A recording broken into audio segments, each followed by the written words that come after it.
Hello, I'm Alex Jones, and I'm the organizer and presenter of the conference we've been having for the last day. We're now into the second day, 9/11 and the neocon agenda, facing the facts.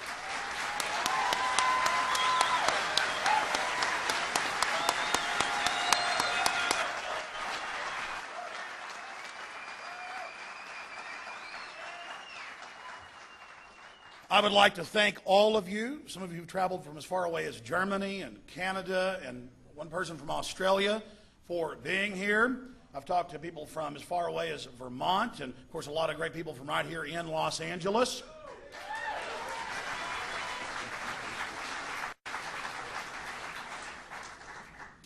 I would also like to thank C-SPAN for being here and covering this event.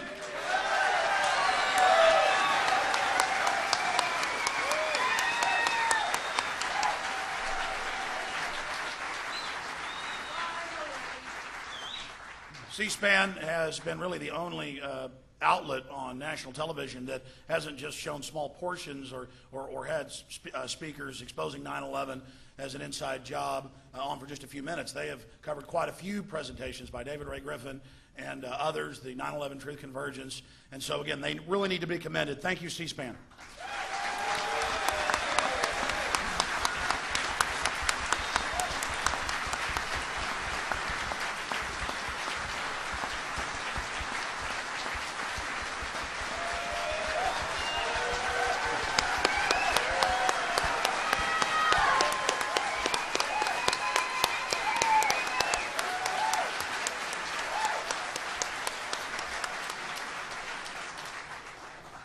I'm just going to speak for a few minutes, then we're going to introduce our panel and give them all a 5-minute opening statement. Then we're going to open it up to a general discussion about 9/11 and the unanswered questions and the clear evidence of black op, black world involvement in the tragic attacks in New York and Washington, D.C. And then later, I believe we'll have time for about 15, 20 minutes of questions.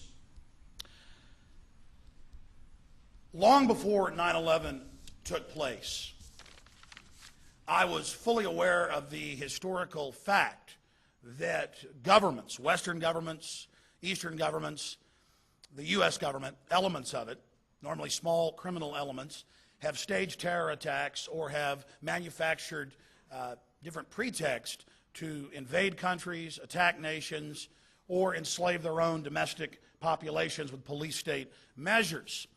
And so, opening this up today, I wanted to talk a little bit about the history of state-sponsored false flag terrorism.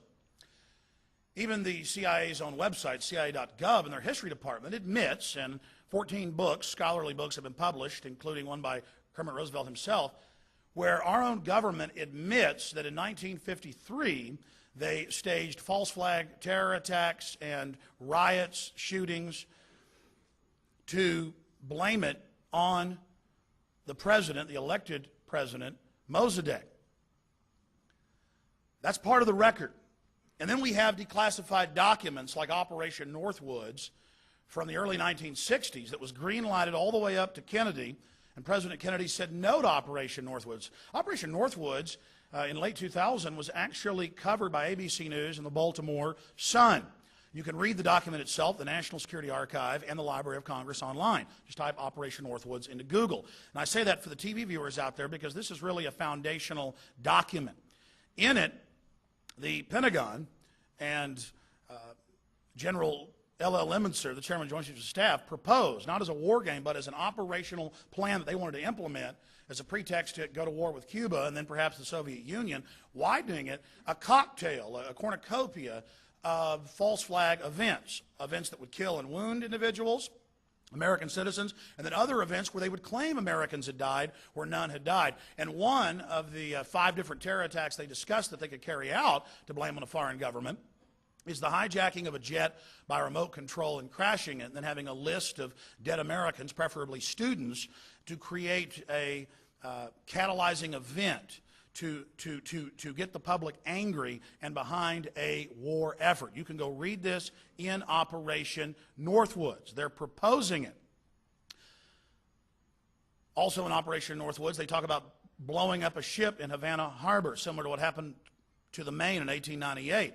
They talk about having Cuban Americans from the Army dressed up like the Cuban military and attacking the U.S. Marine Corps base at Guantanamo Bay, blowing up the ammo dump, firing mortars, and, yes, shooting our servicemen. This is official, this is declassified, this is public. They also discuss staging sniper attacks in Miami and D.C., plastic explosive bombs. It's all discussed in there, and Kennedy, when he found out about the plan, said absolutely not. And we know what happened to John Kennedy just a little over a year later. There are hundreds of these examples. Now, there are other false flag events where people are not killed. We now have the declassified documents. The official CIA and NSA historians have admitted that the Gulf of Tonkin was totally and completely staged. The ships were not fired upon. It was simply a pretext to claim that they had been attacked, to then officially declare the war in 1964 that had already been underway for 5 years with, quote, U.S. advisors. Of course, that the Tonkin lie resulted in the death of 58,000 Americans and over 1 million Vietnamese, conservatively, on both sides. So to say that it didn't cause death is really improper, but there were no deaths when they staged the Gulf of Tonkin incident on that fateful day. So that's just a little bit of the basics on history. It's important to understand that the 9/11 Truth Movement is mainstream. We are the mainstream. The scholars, the members of Congress, the former German defense minister, number 3 in Blair's cabinet, members of their parliament are clearly saying that there's something wrong with the official story of 9/11. However you look at 9/11, we know the official story is a fraud from end to end. Hundreds of discrepancies, hundreds of bald-faced lies, things that are so comical it's hard to believe, but then we have to realize that most Americans and people globally just haven't looked at the facts. But more and more in the last almost 5 years have begun to look at it, and that's why in Zogby polls, scientifically conducted in the last few months, we have, 48% of the American people believing the U.S. government was involved in the attacks, and 68% believing there's a cover-up and should be a new investigation. It was a similar Zogby poll, of course, 2 years ago in 2004. So half of the American people, roughly, believe it's an inside job, and the vast majority smell something rotten in the state of Denmark. The evidence, the science, the facts are on our side. And 9/11 is a foundational event for the military-industrial complex that was clearly involved, criminal elements. They are using it to push a police state, the surveillance state, the NSA control grid here in the United States, to federalize our police, to pass the Patriot Act and the reauthorization of the Patriot Act that I challenge you to read, that eviscerates large sections of the Bill of Rights and is totally unconstitutional. And worldwide, countries are using 9/11 and other false flag events that have clearly been staged, and other patsy actions and provocateur actions to take freedom worldwide. The United States has gone from the tower on the hill shining light to the world, being the most loved, to now in global polls, respected polling agencies, to being the most hated just in the last 6 years. That's a disgrace. And 9/11 has been the foundation to carry out the policies that have created this sad state of affairs. So we must expose 9/11 because, as the establishment told us, everything changed on 9/11. It's a new world. Give your rights up. Give up liberty for security. When you give up liberty, you don't get security. You get the T word, tyranny, in all caps.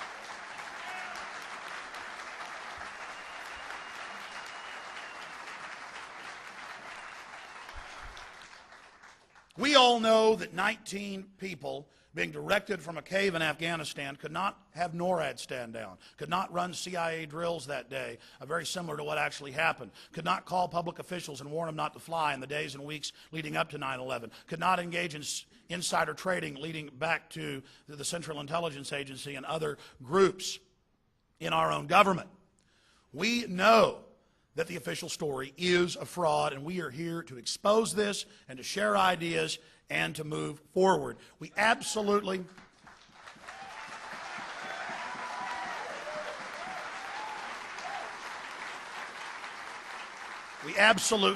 must do this for the future of our civilization. The United States of America is America and was loved because we've never been perfect, but we were the best. This is where the freedom came from. This is where people stood up against kings and queens. This is where black people stood up against oppression. This is the place where we've seen so many struggles for liberty and decency and controlling our own lives. And 9/11 is an attempt by global criminal networks to scare us into submission to their 21st century tyranny. And we say no.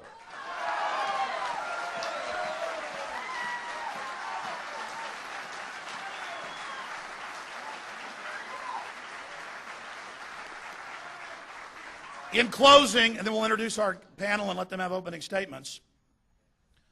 Do Arab nations, do Muslim nations, from Malaysia to Afghanistan, to Syria, Iraq, Saudi Arabia, how do they stand to gain? Qui bono, Latin for who benefits. How do they stand to gain from flying jets into buildings and turning the most powerful country with the most awesome military against them? These people aren't stupid.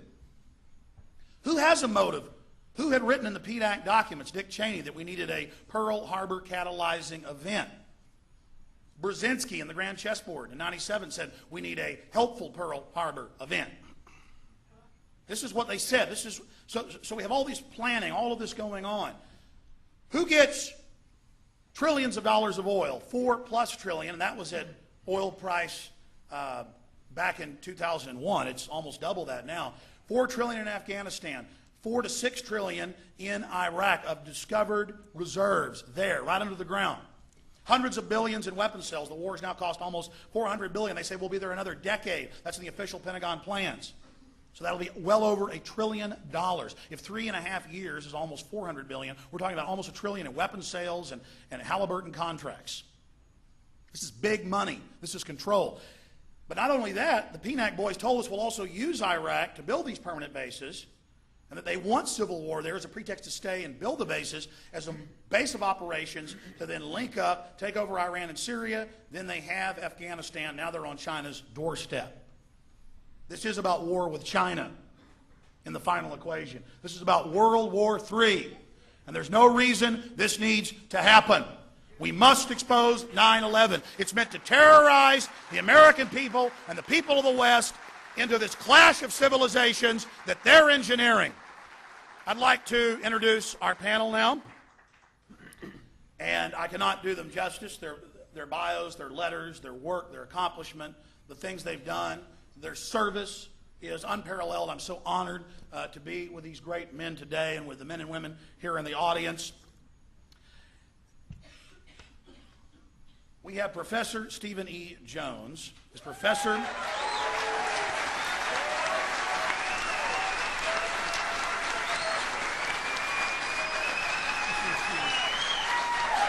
Stephen Earl Jones is a professor of physics at Brigham Young University who conducts research into nuclear fusion and solar energy. Although the term cold fusion was coined by Jones in 1980, his experimental work was significantly different than more controversial cold fusion experiments by Pons and Fleischmann. Recently, Jones has also investigated, and he investigated that for the federal government, by the way, the hypothesis that the World Trade Center Twin Towers and WTC-7 all collapsed nearly symmetrically on September 11, 2001, were brought down by pre-positioned explosives. In '73, Jones earned his bachelor's degree in physics with honors from Brigham Young University and his PhD in physics from Vanderbilt University in '78. Jones conducted his PhD research at the Stanford Linear Accelerator Center from '74 to '77 and postdoctoral research at Cornell University and Los Alamos Physics Facility. And he has written a scholarly paper that has, of course, been posted on the Brigham Young University website. And right now he is working with several other universities and other physicists and scientists, geologists, studying some of the samples they were able to get from the North and South Tower. And it shows conclusively thermite was used to cut the pillars. Not just thermite, the patented type used for demolition, thermate. Conclusive. We'll be discussing that. It's being peer-reviewed right now. There's a lot more, but he'll be with us. You'll hear more from him. And then, of course, there's Lieutenant Colonel Bob Bowman. He is the first director of what is known as the Star Wars program, or the Strategic Defense Initiative under Ford and Carter when it was secret. And Lieutenant Colonel Bob Bowman, of course, was the former Director of Advanced Space Programs Development for the U.S. Air Force, and the former United States Air Force Lieutenant Colonel with 101 combat missions over Vietnam. And he holds, again, a Ph.D. in Aeronautics and Nuclear Engineering from the California Institute of Technology, and many, many other letters.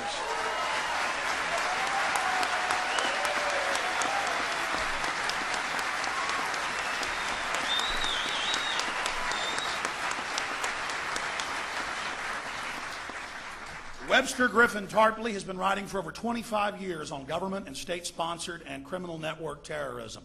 He is an expert in uncovering how governments and how private corporations carry out false terror attacks, murders, other criminal activities, and then blame it on their enemies.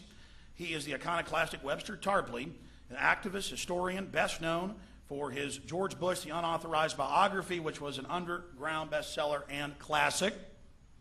And we are honored to have him here with us today. Against Oligarchy, a collection of Tarpley's essays and speeches, appeared on the internet and has also been a huge success at waking people up. He is the author of 9/11 Synthetic Terror, Made in the USA.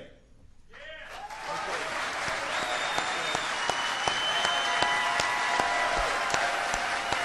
And then lastly, I'm not going to be able to introduce this guy properly, so later I hope he tells us a little bit more about himself, but he's edited many books, published books on government criminal activity, on the JFK assassination. Professor James Fetzer founded 9/11 Scholars for Truth, a group with over 300 faculty, students, and scholars who question the official scientific account of the September 11, 2001 attacks. The group was founded December 15, 2005, and has sent shockwaves around the world. It's been a magnet, a think tank, to bring the best and brightest minds in many different fields together to expose 9/11 and other government-sponsored terror events. And then, of course, lastly, I also am a documentary filmmaker. I produced 3 films on 9/11, 9/11 The Road to Tyranny, The Masters of Terror, Exposed, and my last film, of course, was Martial Law, 9/11 Rise of the Police State, and a soon-to-be-released film, Terror Storm, which focuses on all of the declassified admissions of state-sponsored terror by Western governments and, of course, the United States government, criminal elements of it. So, gentlemen, we're now going to have a 5-minute, 6-minute opening statement from each of you. Then we'll open it up to a general panel discussion and then questions from the audience. And we also have some other distinguished people who will be speaking at the microphone a little bit later. Professor Jones, if you can please just tell us a little bit about yourself and how you woke up to 9/11, and then go through the incredible new discoveries and developments that you have been working on. Thank you. Great. We stay here, don't we? Yes, sir. Okay, thanks, Al. Well, over the past several years, I received several nudges to investigate what really happened on 9/11.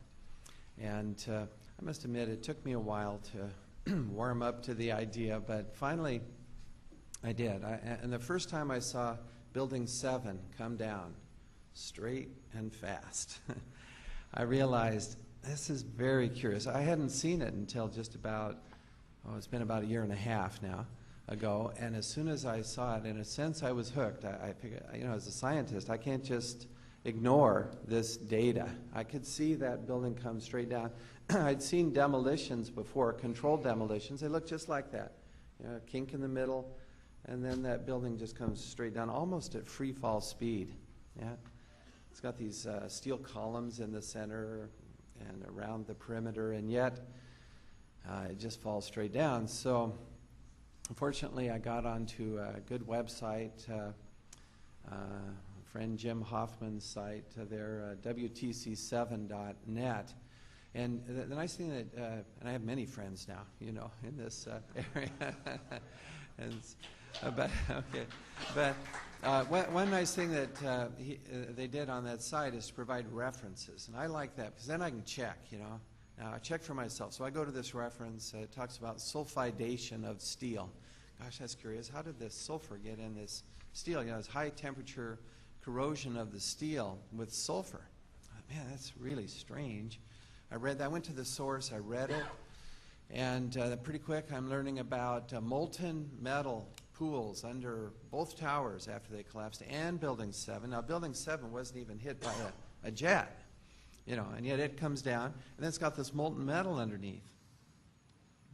And where'd that come from?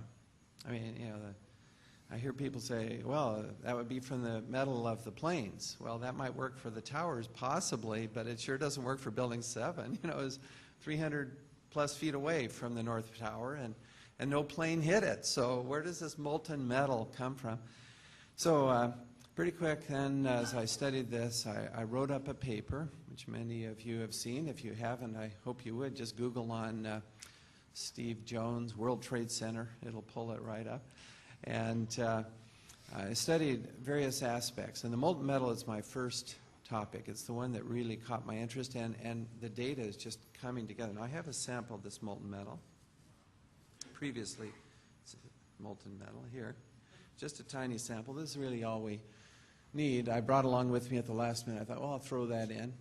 And by analyzing this, we determined it is not molten aluminum from the plane. Okay. Indeed, it contains a great deal of iron, which is the product of the thermite reaction. Now, thermite can be purchased on eBay, and many people, I show it in my class, physics, and I'll be showing it this fall in my physical science class. It's commonly shown. It's a very brilliant reaction. You get this white flare, this white dust, which is aluminum oxide coming off, and then this yellow hot molten metal, just white yellow hot, you know, flowing out of this reaction. Now this thermite is so hot, this molten iron, especially when you mix sulfur in. Now it's called thermate. So sulfur added to this molten iron, it'll just cut through steel, through structural steel, for example, like a knife through butter. And we also see this molten, yellow hot molten metal with white wispy ash pouring out of the South Tower just minutes before its collapse. And I've shown this video, and it's just amazing. Photographs of that, it's in the NIST report. They say, well, probably molten aluminum from the aircraft. No, sorry, it's not. We did experiments at BYU with molten aluminum. We heated the steel pan up to yellow hot temperature, pour that aluminum out. It looks like silvery aluminum, even though the pan is yellow hot. And there's reasons for that. Aluminum just doesn't emit much of this incandescent glow. It's very low emissivity. Sorry for the technical details, but the point is the experiments show it still looks silvery, and yet out of the World Trade Center it's yellow hot. Okay, so as we looked at this, and the evidence is just piling up, this is it has the characteristics not of molten aluminum and not of molten, you know, it's not just structural steel that somehow melted. No, it's very little chromium. But it does have sulfur and manganese and some other elements that are characteristic, you see. It's like a fingerprint that the criminal left behind. This carries with it evidence. How was this done? What was used? And I should explain real quickly. This particular, people ask me all the time, where'd you get this? Well, there's a woman in Northeast who is involved, went to one of these memorials that was being put together, you know, the 9/11 memorial, structural steel from the World Trade Center. She noticed on it dirt clinging to the structure. This is several years ago, before I joined the game here, so to speak. And she said, well, that dirt is going to be subject to rain. It's just going to be a mess. And so she just cleaned it up. She just cleaned some of that dirt off. You know, it's in the Northeast, and this memorial's going up. She cleaned it up, put it in a bucket. She saved it. Then as soon as my paper appeared, she read my paper. This last November would have been. As she read my paper, I'm calling for an investigation, particularly of this molten metal, and see what's going on. It'll tell us what happened, give us insight into what really happened on 9/11. Well, she immediately sent me this sample, quite a large sample, actually, but not all of it. She said, I'm keeping some back, and I said, that's good, because we may want to, you know, have another lab check it. Don't send it here. You know, you'll send it to another lab directly at some point, probably. Anyway, in there, I don't think she even noticed, there's this molten metal chunks. See? in with this, just from this memorial to 9/11 and to the families who I deeply sympathize with those families. So we checked this metal, and that's how we got it. And another sample like it, same characteristics, high in iron, manganese, fluorine. I mean, you know, where do these chemicals come from? And then as I studied about thermite, arson, I'll wrap it up here. No, I was checking to see if my mic was live, Professor. It's key to state you got it from another site separately. Yes, we have two separate sites. This other one, okay, so, but similar process, you know, acquiring this, just private people, you know, and so anyway, the point is, as we analyze this, I get into this question of thermite arson. It turns out that arsonists, these are the bad guys, right, start fires using thermite. I mean, you can buy this stuff on eBay. It's not like it's a secret or something.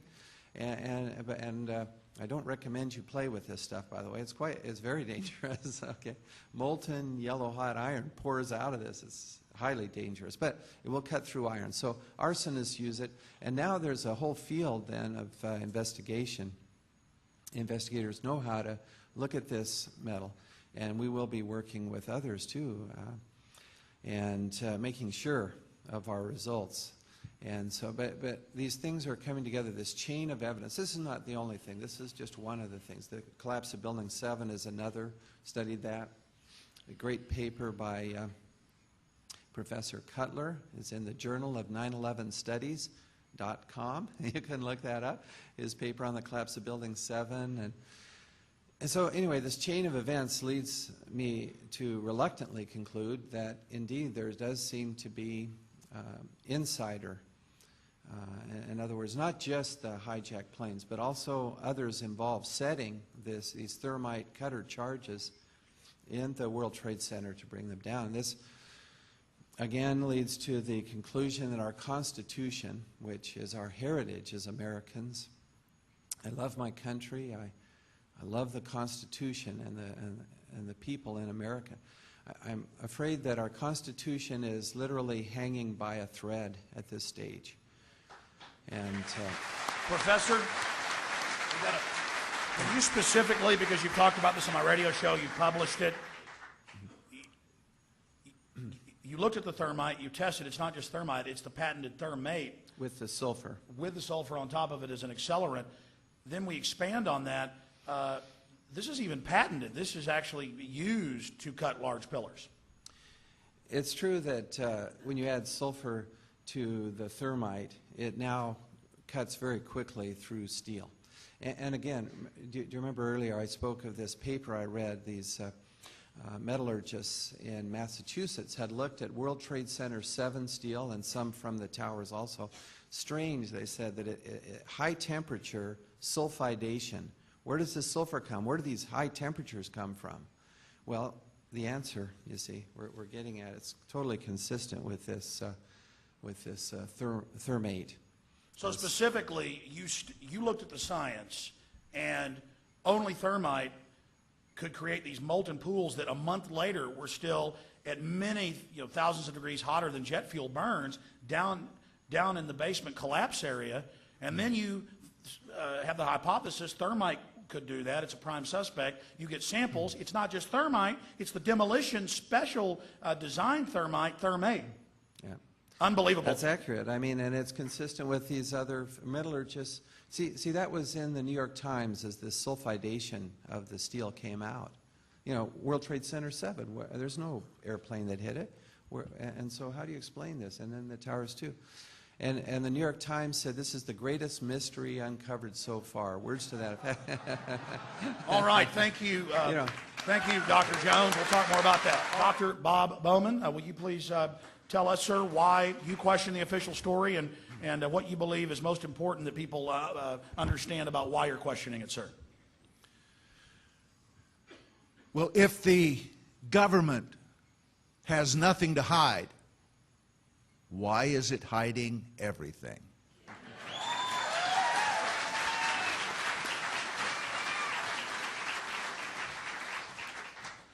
Why is it confiscated and hidden or destroyed all the evidence? Why is it hiding the videotape of whatever hit the Pentagon? Why is it hiding the audio tapes of the FAA controllers and NORAD? Why is it shipping off to China immediately all the forensic evidence except a little bit, thank God, that Professor Jones was able to get a hold of?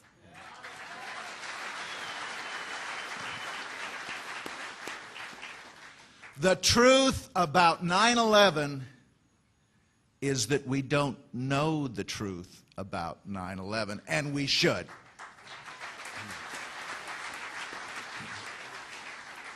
I deserve the truth. You deserve the truth. The families of those killed on 9/11 deserve the truth. The American people deserve the truth, and they're not getting it.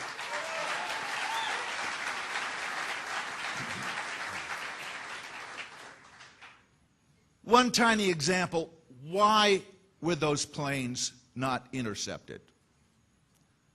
I'm an old interceptor pilot. I know the drill. I've done it. I know how long it takes. I know the rules. And critics of the government story on 9/11 have said, well, they knew about this and they did nothing. That's not true.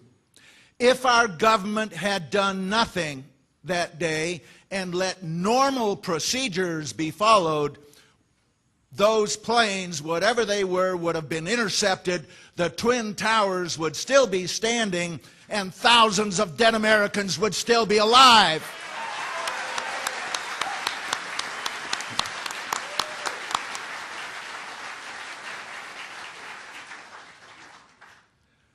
Now, some in defense of the government say, well, I guess there was a little bit of incompetence on that day.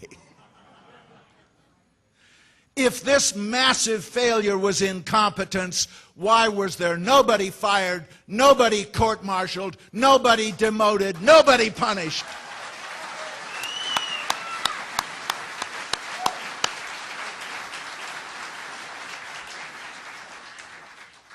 The truth of the matter is that those primarily responsible in a position where they could have made the difference were either promoted or given the Medal of Freedom, for God's sakes.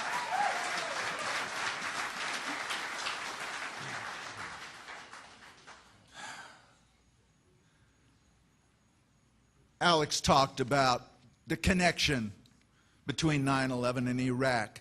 That's my forte, because as a career military officer, as a combat veteran, I am really incensed that our government is ordering our sons and daughters around the world to kill Arabs for the oil companies.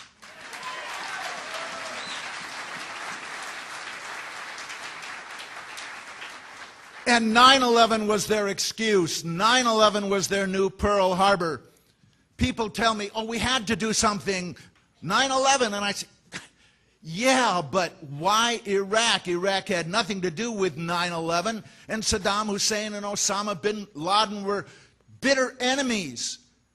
If we really thought those 19 hijackers were responsible, why didn't we attack Saudi Arabia?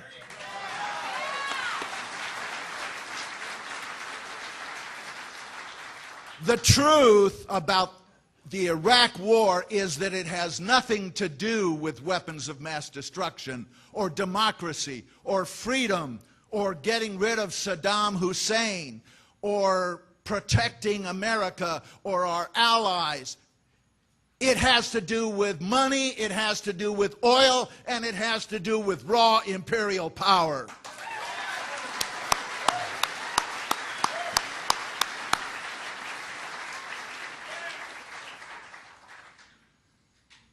I'm the next congressman from Florida's 15th district.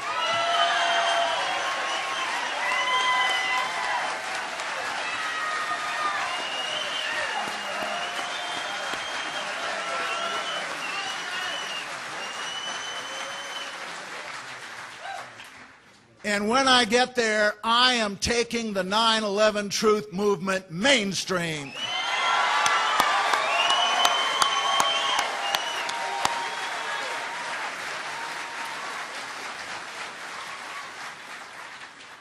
It's time the 9/11 truth movement moved out of rented hotels and into the halls of Congress.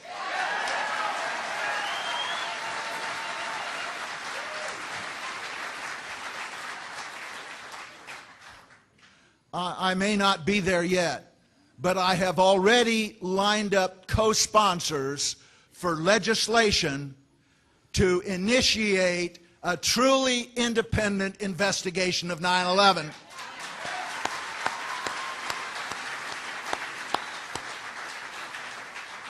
And also articles of impeachment for Bush, Cheney, Rumsfeld, Rice.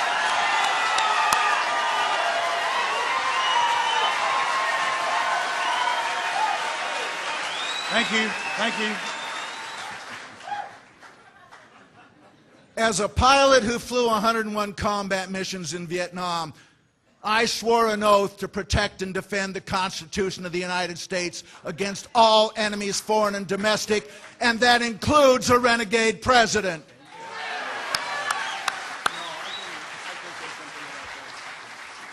It's time the whole oil mafia were removed from office and indicted for treason.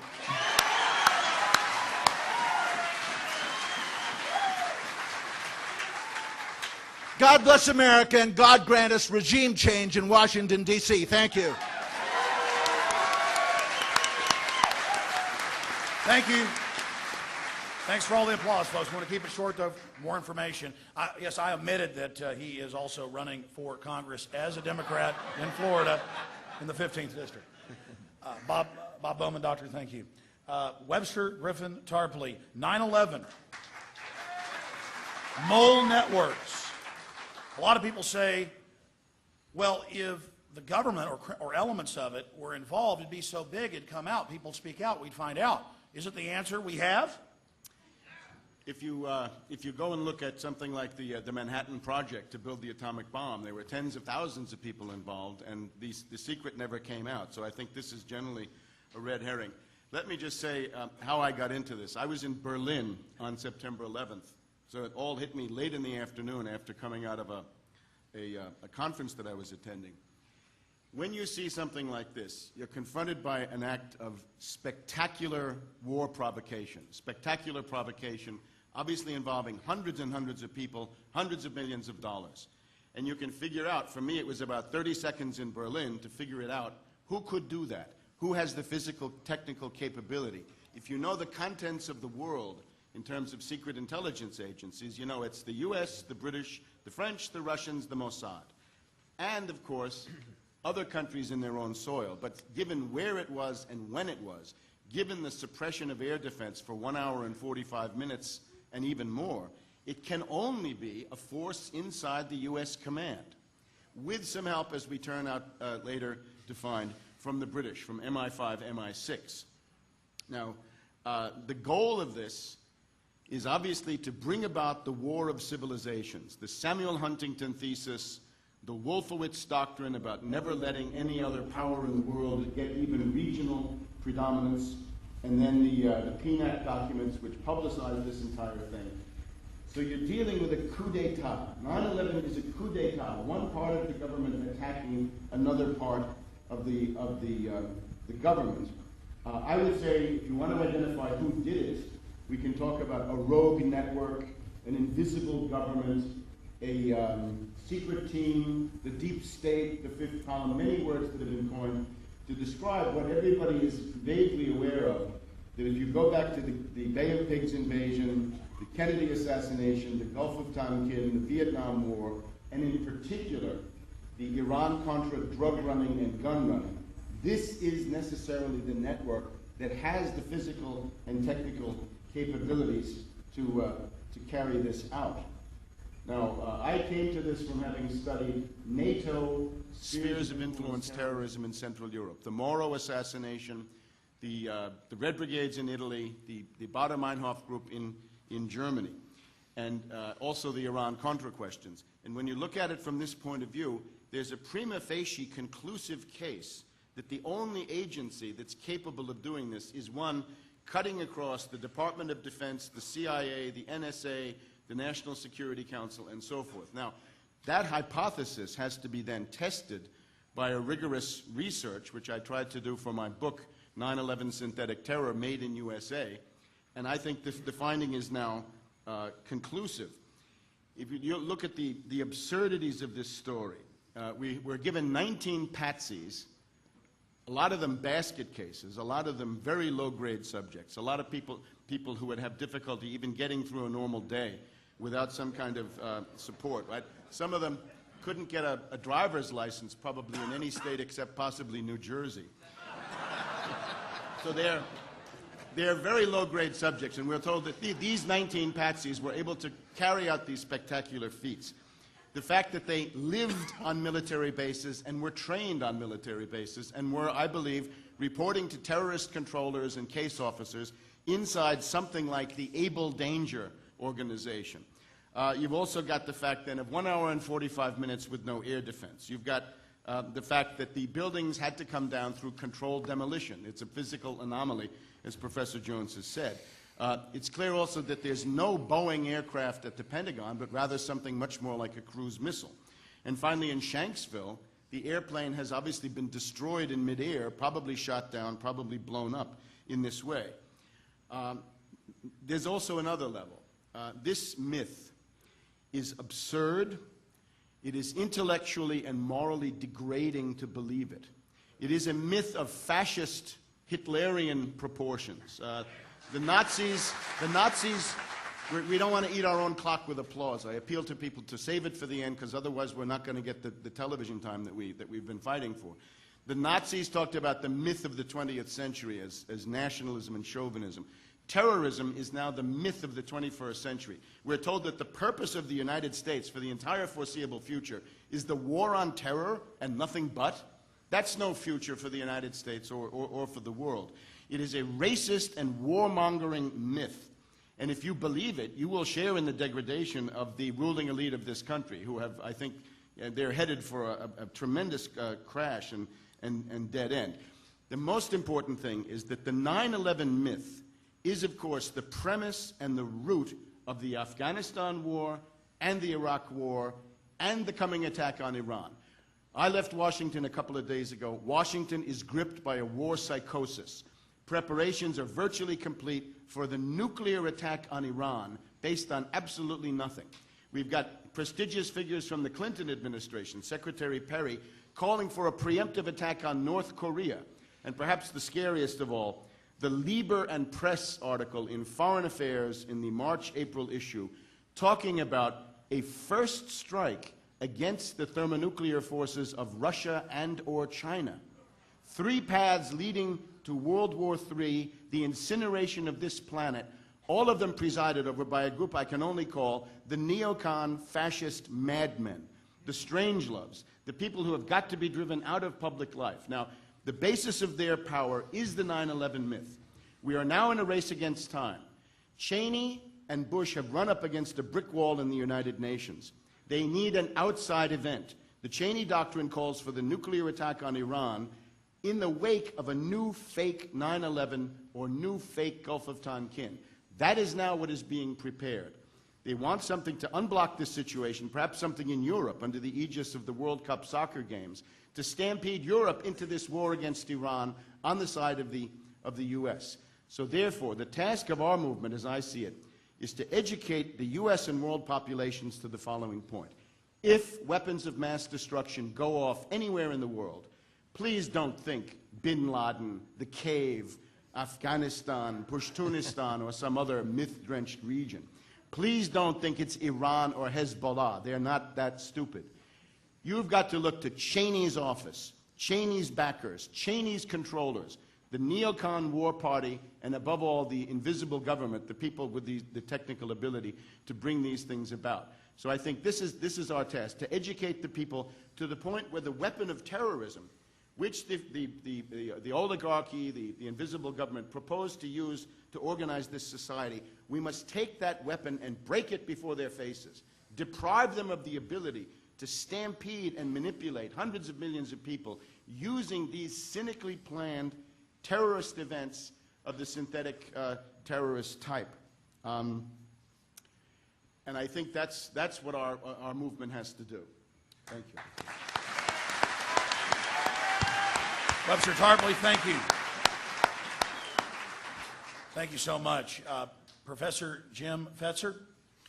We've not only been able to falsify, refute the alleged physics of the situation, but essentially everything the government has told us about 9/11 is false. Let me offer an illustration. I've always been very suspicious of this scenario in which a ragtag group of terrorists with box cutters could overtake 4 commercial airliners. In my opinion, any group of American passengers confronted with a couple of terrorists with box cutters would have beaten them to death with their luggage. So let me offer you my top 10 reasons for thinking they are fake. And where's Paul Schaefer when you need him? Number 10 top reason for thinking the hijackers are fake. Their names do not appear on any passenger manifest. That's not easy to arrange, my friends. If you know of any other case, I'd be interested in hearing it. Number 9, none of them were subject to any autopsy. Would have been interesting, powerful evidence if, in fact, we had some bodies here to offer some proof, but there is none. Number 8, top 10 reason for thinking these hijackers are fake. 5 to 7 at least have turned up alive and well and living in the Middle East. They've even been interviewed by the BBC and The Guardian in the UK. Now, I dare say that if they were actually killed in the impact of these airliners, then it's even more difficult to imagine how they could have arranged those interviews. Reason number 7. The FBI, nevertheless, has not revised its list. This is quite surprising. They have to be aware. David Ray Griffin's second book on 9/11, the 9/11 Commission Report, Omissions and Distortions, makes this point as his number 1 item. They have to know, yet they have not revised their list. As an aside, I expect we're going to see some backtracking and equivocating now, and they're going to be saying, well, maybe they aren't really sure about all the names on their list. But listen to this. Reason number 6. A special agent of the FBI by the name of Flagg, F-L-A-G-G, has explained that the FBI knew almost immediately the names of all 19 hijackers because they discovered a piece of luggage left by Mohammed Atta when he had driven up to Portland, Oregon, and then turned around and rushed down to Logan just in time to participate in the hijacking of a plane from that airport. According to Flagg, this piece of luggage Atta left behind included not only a terrorist manual, but a very convenient list of the 19 hijackers. And I say, well, that's really quite stunning, considering 5, 6, or 7 of these guys have turned up alive and well. How can you explain that? Reason number 5, and that, incidentally, gives new meaning to the word false flag. My top 10, number 5 reason for thinking these hijackers were fake. They could not have flown the planes. Neil Sagatavan, among others, who's a pilot and aeronautical engineer, has studied their training background, and it's simply preposterous to presume these guys who could barely get a Cessna off the ground could have piloted a commercial airliner and brought it to its target. It's preposterous. Top 10 reason number 4. Those cell phone calls that we've heard so much about could not have been made at the altitudes and speeds these planes were flying. A.K. Dudney, a professor of computer science from Western Ontario, has taken cell phones of different makes and models on different flights around the country and discovered at altitudes above 2,000 feet and speeds above 230 miles an hour that cell phone connections become fewer and farther between. They would have been impossible. And that, of course, would include the one you've all heard about from alleged passenger Mark Bingham, where he calls his mother and says, "Mom, this is Mark Bingham." You believe me, don't you? Top 10 reason number 3. During the trial of the alleged 20th hijacker, Zacharias Moussaoui, a tape recording was played, allegedly from Flight 93, which included the passengers discussing how they were going to attempt to break down the cabin door using a drink cart. One astute student of the case wrote me to point out that this was ostensibly a cockpit voice recording, and that cockpit voice recorders do not record voices in the passenger compartment. Top 10 reason number 2 why these hijackers appear to be fake. The last words attributed on that tape to the hijackers who were facing imminent death was Allah Akbar, which is Arabic for God is great, God is great. According to a Muslim member of Scholars for 9/11 Truth, the last words that a devout follower of Islam should say when confronting imminent death is not those words, but rather, in Arabic, there is but one God, Allah, and Muhammad is his prophet. I therefore suggest that the writers assigned to this script simply didn't know enough to get it right. Number 1, top 10 reason number 1 for believing these hijackers were fake. Zacharias Moussaoui, this April, was subjected to a trial to determine whether he should be punished by life imprisonment or even death for not coming forward to reveal the plot, which the government maintained, had he done, would have enabled the government to have intervened and saved lives. I make 3 observations.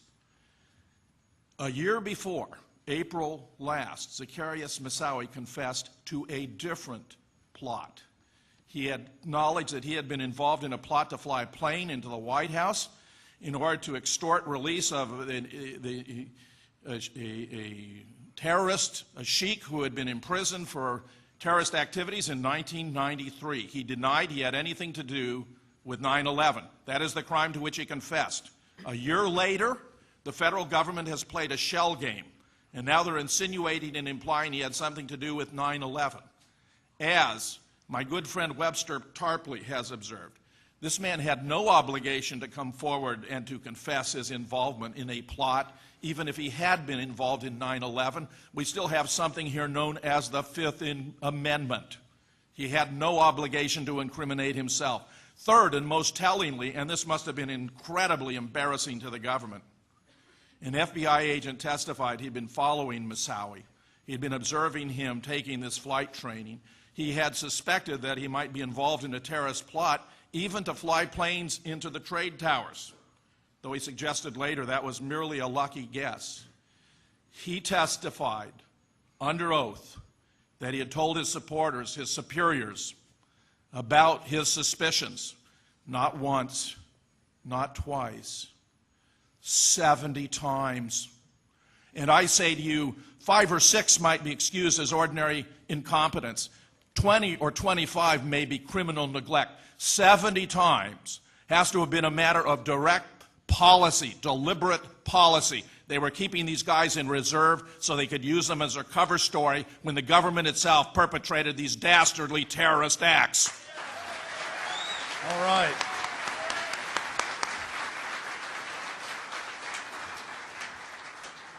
I'd like now, in just a moment, to have an open discussion for about 15 minutes between the members of the panel, and then we'll have about 10, 15 minutes to take some questions from the audience and a few other distinguished members who've been part of this 9/11 meeting that we've had. Will also be able to say a few words. I just want to state on the record that if you look at one of the smoking guns of 9/11 is the supposed hijackers working for the U.S. government, being involved, living at bases. We have the Pensacola News Journal, MSNBC, reporting that at least 3 of them were training in a secret program at the Pensacola Naval Air Station. That's admitted, hidden in plain view. Then the dean of the Defense Language School, the head of the school, was in the major Californian papers and even in the Associated Press. It was first published in the San Jose Mercury News. He went public with the headline that the government was behind the attacks.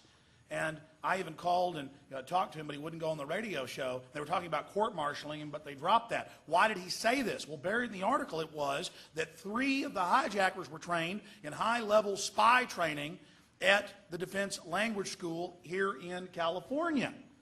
Then we have FBI informants living with some of the hijackers, living next door to them, giving them money. And then when other FBI agents in Miami, in Chicago, in Minneapolis, St. Paul, in Phoenix, picked up all this chatter that they have these patsies out creating this history so they could then use them later, they were told, back off, shut up, you're off the case. That's on record too.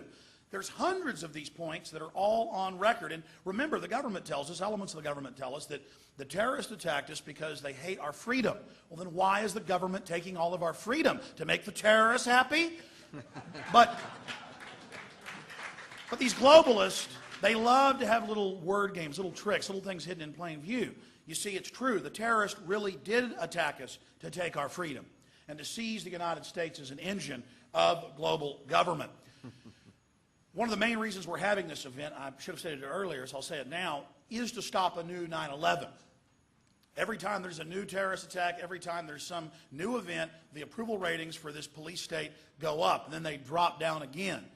And on every front, the neocons and their handlers and the other networks that are out there that work with them are in trouble. The jig is up, the people are waking up, and it's very, very exciting. Let's go ahead and start with Dr. Bob Bowman. Bob, why don't you just start this off, and let's all just go back and forth here and have a discussion about strategies, where we go from here, how we expose this. We are exposing it. The old story, you know, the problem with this country is ignorance and apathy. And one guy turns to the other and says, "Do you believe that?" And the other guy says, "I don't know and I don't care." You know. How do we end the ignorance and apathy? Well, I'll tell a story tonight in my speech about a couple of people I met on the flight out here and how I turned them around. And the answer to how we get rid of this ignorance and apathy is one person at a time. But we have to speak up. We have to raise our voices. We have to speak truth to power. We can't just sit back and let somebody else do it. We can't just sit back and say, well, Alex is doing it on his radio show. I don't have to do anything. Because a lot of the times it's us who are listening to Alex. We need to go out to those people who haven't heard him, and we need to tell them the truth. We need to convince them that they don't really know the truth and that they should. We need to stir the pot. We need to create a dissonance in their belief system so that finally it will waken them up. And we can do it, and we will do it, and we, for goodness sakes, are for sure going to do it when I get there in Congress and really raise some hell. Thank you. I have a question I'd like to address to Webster Tarpley. Being here at the hotel, I've talked to wait staff, people in the bar. I've talked to people that work at the hotel. I'd say about 30% of those, just here at this hotel that we randomly picked in LA, I'm from Austin, Texas, are already aware of my work, your work, of what's happening. And then others that I've talked to don't attack me. They go, yeah, I've always had a suspicion. And that's a microcosm of the polls, the Zogby polls, the CNN polls of 90% believing there's a cover-up, 83% another CNN poll. Everywhere I go, the talk radio interviews I do on even shows that are adversarial, that are coming after me, the host is attacking me, but almost every caller calls in agreeing that at least there's a cover-up, something's wrong, they've seen all these lies. And I would say the majority of those believe it's an inside job. Do you think that, you'll speak to that? And then also, I'd like to get your take on how this is affecting the establishment. You know, you've studied these rogue networks, the shadow government. I've seen a lot of their confidence in the last year or so evaporate. They're not as arrogant now. Can you speak to that? Alex, I think the dams are breaking. As Charlie Sheen said, the worm is turning. The myth is collapsing. Mm-hmm. The shock effect is wearing off. Human reason is reasserting itself.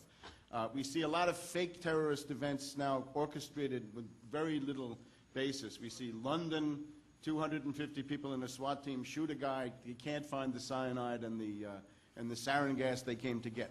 Toronto, 17 patsies arrested. The Royal Canadian Mounted Police had delivered fertilizer to their house and said that was a bomb. Same thing in Florida. If Sergeant Preston of the Yukon with Yukon King the Wonder Dog comes and delivers 10 tons of fertilizer to your house and says you want a lifetime supply, don't sign for it. You'll be taken into custody. And then we've just had, I think, a really pathetic group of patsies rounded up in Florida, the Haiti group. I think all of that is that the myth is collapsing. Now, what do we need? This movement of ours, I think, is in the process of going from maybe 5,000 full-time activists towards, I hope, something more like about 5 million. In the process, the main barrier are the left gatekeepers. Noam Chomsky, Amy Goodman, Air America, most of them, The Nation magazine, the left liberal intelligentsia, the biggest barrier. They have obsessively parroted the racist, warmongering official version. They've slandered people like us who try to fight against it. These people have got to be discredited. They've got to be gone around. Now, I think we've... Well, Webster, in all fairness, I have seen them softening. I have seen them more coming over to the reality. They better soften really fast. Professor Jones had a comment. If I just can, we need the impeachment of Bush-Cheney, but the first item has got to be misprision of treason. In other words, 9/11 crimes have to be the first item. The other impeachment doesn't go anywhere. All right. The other question then is, if the ruling elite try to impose martial law and a wider war, calling off elections, let's do what the people did in Madrid back in Spain, back in the spring of 2004. 3/11. About a third to a half of the Spanish population went into the streets for an open-ended general strike. If they take your liberties and the Constitution Thank you, Webster away, Tarpley. I agree. strike to get them back. We've got to be ready if there's another false flag to look at the evidence immediately, and if it shows that it's these crime networks doing it, exposing them. Professor Stephen Jones? Yeah, I wanted to tell a little story, true story. So I called my car mechanic up, about my car, work on my car, and he says, I said, "No, how are things?" And he said, he said about this 9/11, I cut out of the blue, and he said, the Pentagon released these tapes that supposedly show that, my car mechanic, supposedly show airline 77, American 77, going into the Pentagon. So he said, so I looked at these tapes because, he'd read. He said, I heard about what you're talking about. So I perked up my ears and I looked at those tapes and he said, I couldn't see any planes. I don't know what they're doing to us, but now he said, so I said, yeah, well, how about my car? He says, but wait a minute, did you know that the FBI, right after this Pentagon crash, they went over and seized, within minutes, they seized from a gas station there, they seized the surveillance tape, and they went to a hotel and they seized the surveillance tapes. I said, yeah, I knew about that. It's kind of curious. He said, curious? It's bizarre. I want those tapes, And I just had to say, well, I agree with you. I'd sure like to get this information, and not just those tapes, but all these photographs and videos that NIST has obtained. We'd like to get a hold of those. There's a petition that we have on our Scholars for 9/11 Truth site requesting, is probably not the right term, demanding release of information. Why are we being, you talk about a cover-up and people becoming aware that there has been a cover-up. I see this all around, people telling me, I just want to find out what happened. Well, that's what we're about, and spreading the word, getting people aware, and I keep coming back to the Constitution because it does have remedies. It was designed with checks and balances to prevent one branch, like the executive or the judicial, from getting too much power. It was designed to contain just that problem. And I think it's high time that we get back to the Constitution and exercise constitutional remedies. Thank you, Professor. I want to get a comment from Professor Fetzer, but I would just add, I forgot. I get here, I see two LAPD cops. They both know who I am. They tell me they're fans. There's some off-duty police here. I talk to them. There's some even bodyguards here. I talk to them. Oh, yeah, we all know. Oh, yeah, we all know it's an inside job. Sure, we're not stupid, especially investigators. A lot of these are like, veteran detectives and people that I'm here talking to. They know. I mean, if you have basic, rudimentary skills in investigation, you know the official story is a fraud. Jim Fesser? The mass media in the United States is controlled by 5 corporations with respect to about 90% of what we hear and read. Our last bastions of freedom of speech and inquiry are the internet, talk radio, and thank God for what remains of public television, C-SPAN, and radio. The nation's leading newspaper has disgraced itself by its utter failure to come to grips with the obvious and overwhelming evidence that what happened in its own city, a few blocks from its own headquarters, killing 3,000 of its own citizens, was a crime committed by the United States government. And if these people are too stupid or too ignorant to put together 2 plus 2, and understand what that means, let them at least confront the fact that an egregious crime was committed by the Environmental Protection Agency as that vast cloud of toxic dust welled through the streets of Manhattan, bringing death and destruction to thousands on a delayed basis. I've had first responders call me. They could barely get a breath out, telling how their lungs were coated with this stuff, microparticles of concrete, residue of thermate, heavy metals from computers that were absolutely decimated, the asbestos with which that building was laden. They are dying. Christy Whitman of the EPA assured them then that it was safe to breathe that dust. If the New York Times can confront no other aspect of this issue, by God, let them confront that one.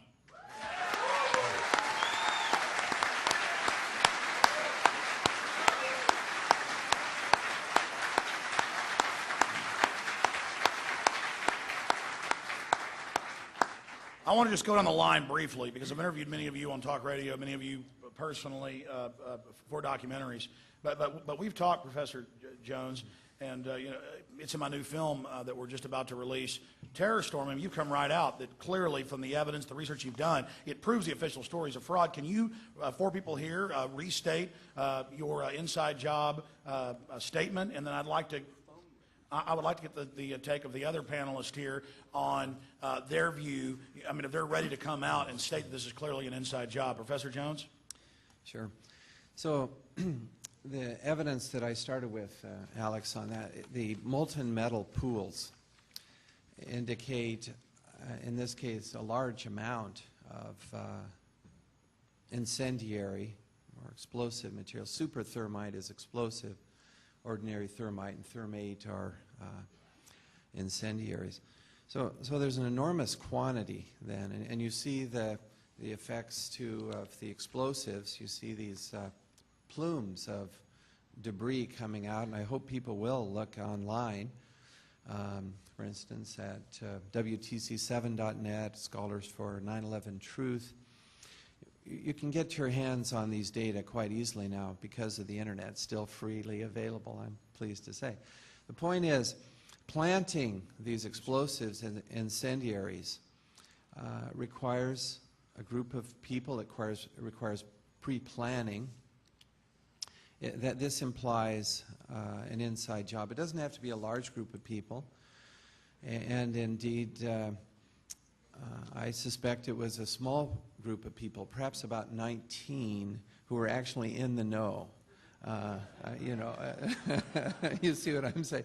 And then there were others below them who were basically, you put this material, we put it in the elevator shafts and so on. They give them instructions. In fact, you've done a calculation on how many men it would take, how many trips to load the buildings with the explosives? Yeah, let's see. So in my paper, see, I interviewed a demolition expert on this. How much explosives does it take to bring down a tower like this? And he said, well, he's done hundreds. Southwark Towers took 200 or 300 pounds of explosives. Well, that means if you scale that to the towers, you're talking about 1,000 pounds, roughly. In the towers case, it does look like they put more for redundancy, for example. For instance, you don't know where the plane's going to go in, but you want to start the explosions where the plane went in, so you have to have extra explosives at different levels. Are you following me here? Different levels. So then with a radio control, you say, and computerized, after about an hour, we're ready now. Computer controls will start near where the planes went in, and we'll just knock the material out of the way, so this will be a complete straight down collapse. In fact, I asked him, well, that covers the number. There's a number of things I asked him.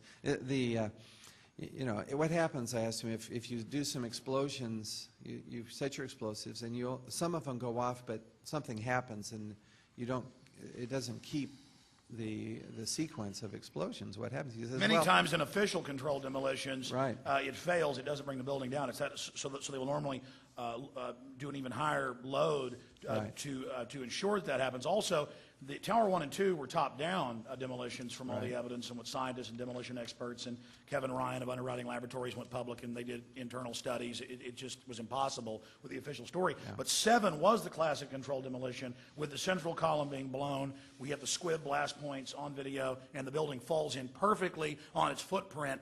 And I've talked to people that work as engineers at the highest levels of different controlled demolition companies, and they say that was one of the most beautiful jobs. Most controlled demolition companies, it's sad, but it's true, most controlled demolition companies that do this cannot do it that good. This was what I've been told is it was a work of art in the industry.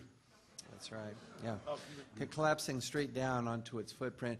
You know, folks who haven't seen the collapse of Building 7, you really need to look at it, how it comes straight down. I have my students time it. You know, I have shown that. It's an example of free fall, as we talk about Newton's laws. Newtonian physics there. You betcha. and you know, we time it, click, and it comes down. You look at the corner, so things happen, but you start where the corner, when it starts to move and begins its steady descent, 6.5 seconds, plus or minus 0.2. And then you look at free fall. If you dropped an apple, Newton's apple, you see, off the corner, it would take 6.0 seconds. So it's just a little, and then we look at other controlled demolitions. We know they're controlled demolitions. Same thing. It's just slightly behind free fall. Now, how can it fall so fast? Well, we also know with real-world laboratory events that we can use as experiments, no modern steel buildings ever collapse from fire. We've had the Madrid fire almost 2 days, 100-foot white-hot flames shooting out, and the building was gutted, but even aluminum desks were sitting there and hadn't melted, and none of the major steel beams even got weakened. This happens over and over and over again, but magically on 9/11, 3 separate buildings. Then FEMA has given 5 different reasons Building 7 fell, and they have to always go back and say, okay, that wasn't true. Oh, a fuel oil tank blew up. They say, well, no, that's not it. Oh, the North Tower fell on it. Well, that didn't happen with small fires. Didn't. Some of the dust and debris hit it. A few windows got broken. So lie. They don't have a reason why.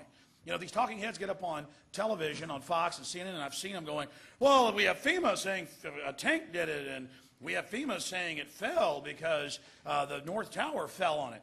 No, a building actually had a tower fall on it, and that was Bankers Trust, and it burned, but nothing collapsed because that's never happened. It doesn't happen. It's science. Would you like to speak to that, Dr. Bowman? Well, a lot of people have called me a conspiracy nut, including in my campaign, and so far they've been anonymous, but when my opponent joins them and says, you're a conspiracy nut because of your views on 9/11, I'm going to say, great, debate me on the issue.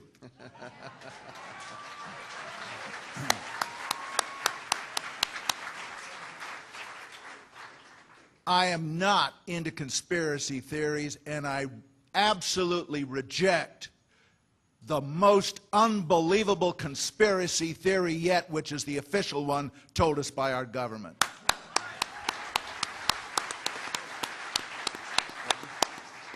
I would also add to that if you look at the career of Abraham Lincoln, he got vilified as Spotty Lincoln because of his spot resolutions. He challenged the Polk administration to say, you say that the Mexicans attacked first to start the Mexican War. I want to know the spot. I want to know where.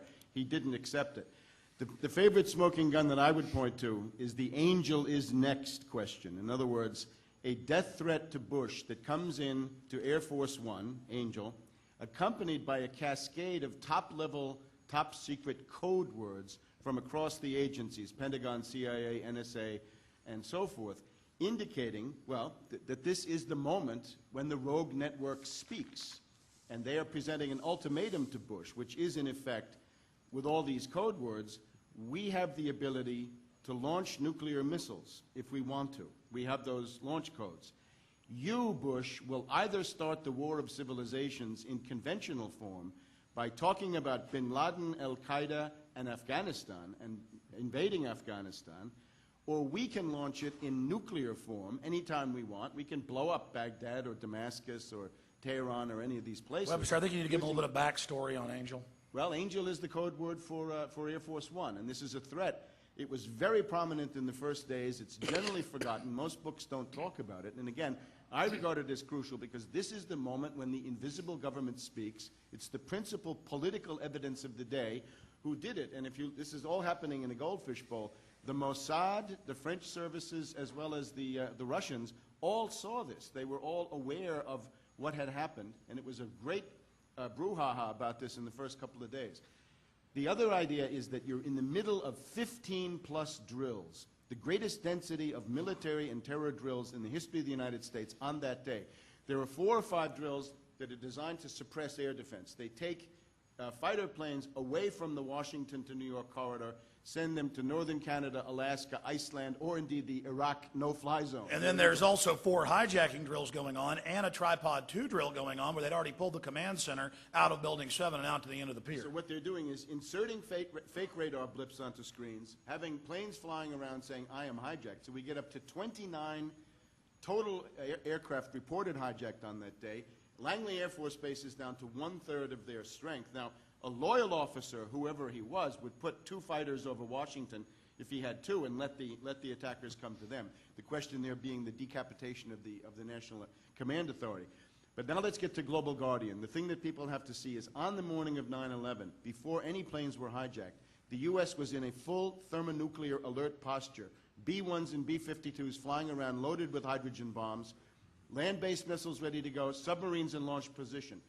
General Ivashov of the Russian forces that I met and talked to was watching this from Moscow, and he said, first we saw an all-out military mobilization, a Cuban Missile Crisis-style deployment of all thermonuclear weapons, and then we saw the planes getting hijacked. The goal of this, obviously, is that in the middle of the day, there's the Bush-Putin phone call, where Bush delivers an ultimatum to Russia, saying, in effect, guess what? We're taking Afghanistan. We're taking Central Asia. We're taking Kyrgyzia, Kazakhstan, the 5 Central Asian republics. What if Putin, instead of being the very intelligent figure that he is, had said, the hell you are, we'll blow your head off? You then would have had thermonuclear escalation. This is one of the reasons I put a mushroom cloud on the cover of my book. Webster, I would just add that particular general who you've been in public with giving speeches, he's on record saying it's clearly an inside job. And we know, this is a Newsweek magazine, that 2 days before 9/11, Bush had the full launch orders to attack Afghanistan on his desk, and that the troops had already massed in the months before, 44,000 U.S. troops, 18,000 British troops in Tajikistan, Uzbekistan, 2 carrier groups, all lined up, bombers lined up, everything ready. But they never heard of a plan to fly planes into a building. Professor Fetzer, and then we're going to have a closing comments from all of you, and then we'll open it up for some questions. Well, it's very difficult to go beyond what's already been covered. Let me offer an illustration of the media complicity here from a not surprising source, namely Fox News. Thursday night, I was invited on to Hannity and Combs ostensibly to discuss the results of investigations conducted by Scholars for 9/11 Truth. When I got on the show, however, I discovered that instead of wanting to address the rather crucial results, such as we have been discussing here, including that we had established that the Twin Towers were brought down by controlled demolition, which I said, including that we had Norman Minetta's testimony that Dick Cheney had given a stand-down order not to shoot the plane approaching the Pentagon, which we had, including that the FBI in recent weeks had affirmed it has no hard evidence connecting Osama bin Laden to 9/11, which I said they were more interested in whether I had discussed any of these questions with my students than whether what I was telling them was true. And they were calling them children. I thought when you're 20-something years old, you're not a child. But I tell you, this is a perfect illustration. We must work to get the word out. We must reconstitute the Congress. We must reaffirm our existence as a free and democratic republic.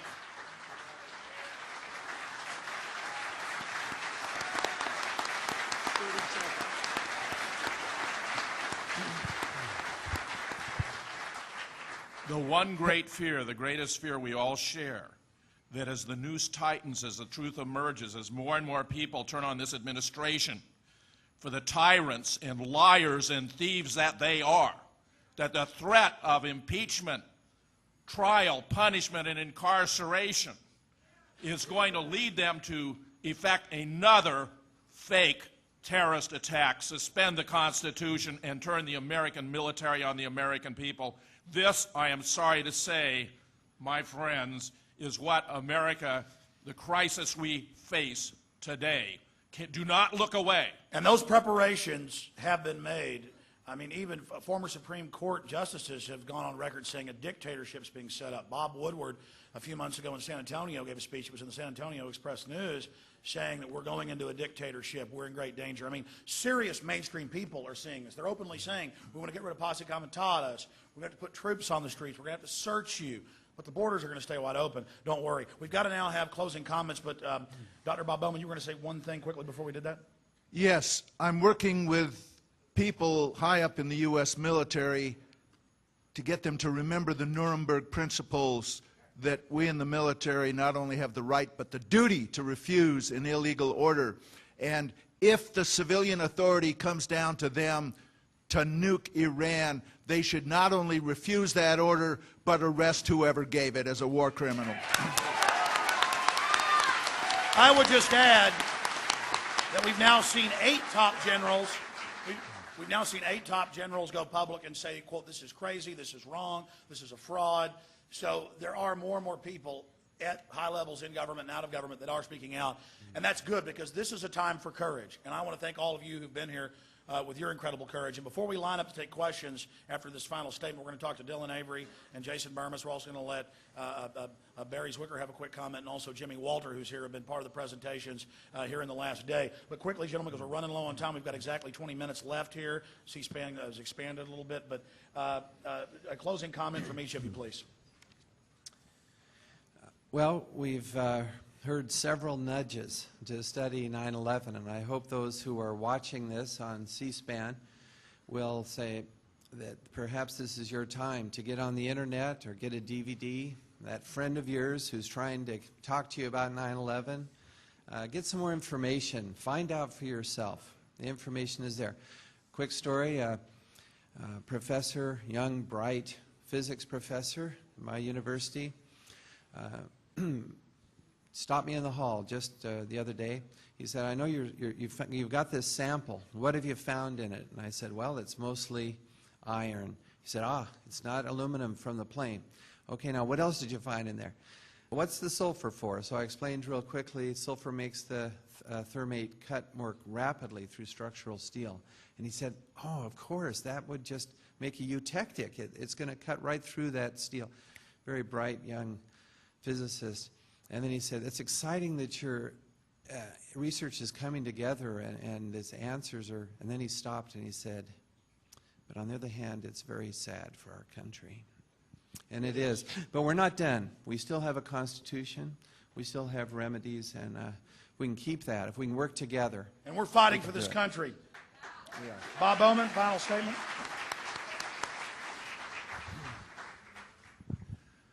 First, a scary thought for you.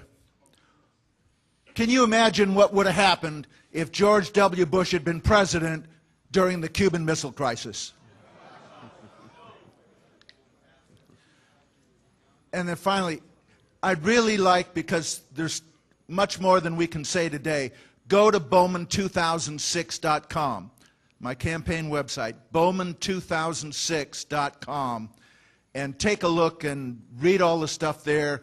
And I'll tell you, if just you people I know you've paid a lot of money to come to this conference, and it's worth it if you write a check for $100 and send it to Bowman for Congress.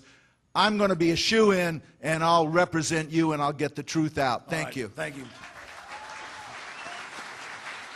Webster Tarpley?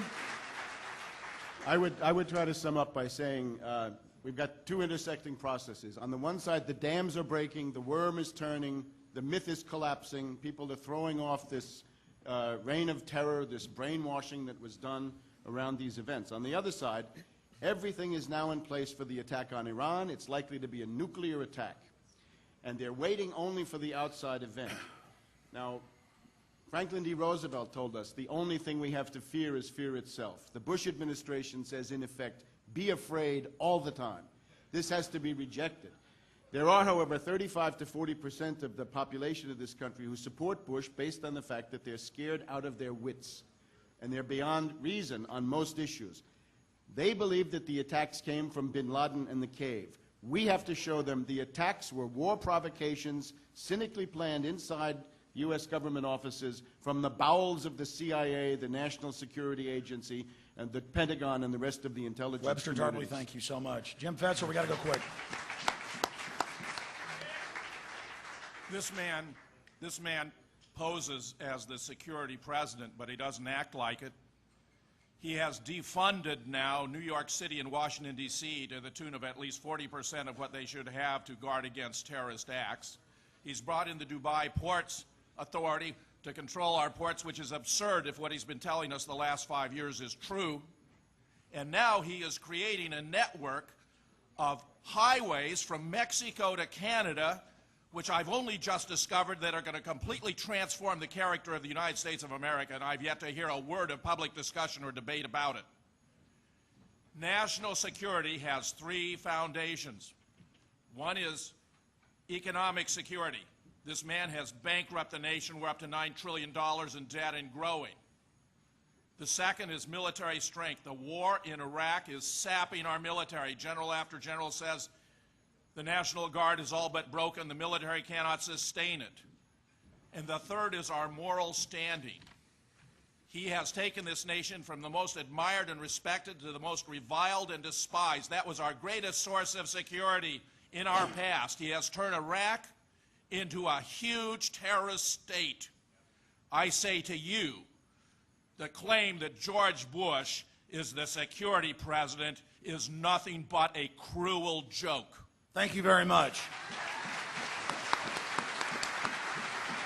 Thank you so much. Just in my closing remarks here before we take some questions and some comments, if you want to learn more about 9/11 and other false flag terror events, visit Infowars.com or PrisonPlanet.com or JonesReport.com. And I again want to thank all the presenters that have been here, the presenters that are coming up later today, and all of you for coming out. Thank you so much.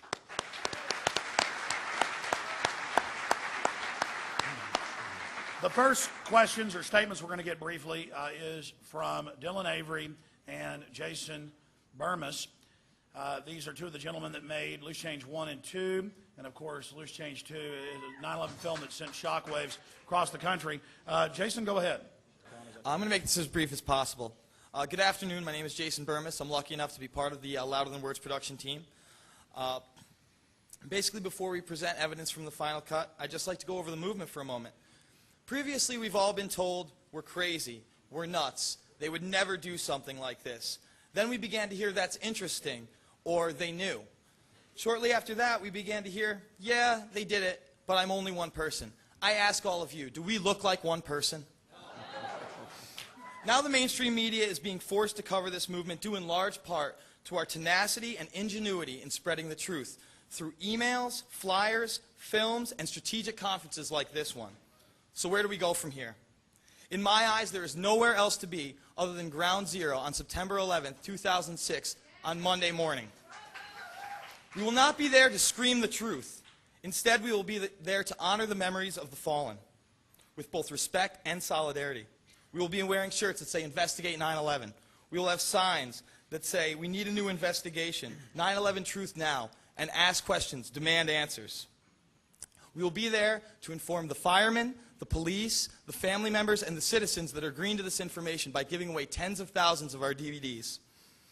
We will be addressing everybody as sir and ma'am, as to be as polite as possible.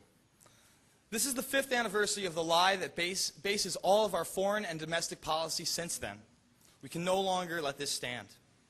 Every major media outlet in the world is going to be in attendance, so if they want a wide shot, they will have to cover us.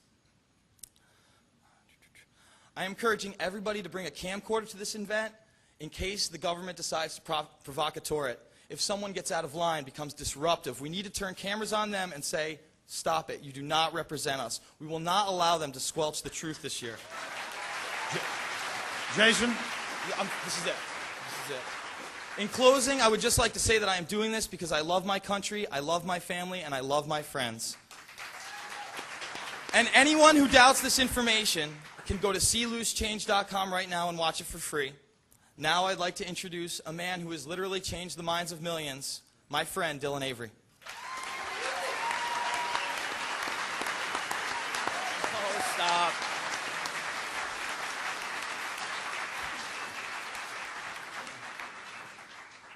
Thank you, everybody. I realize we're very pressed for time. We have a lot to get through, so I'm not going to take as much as I thought I was going to.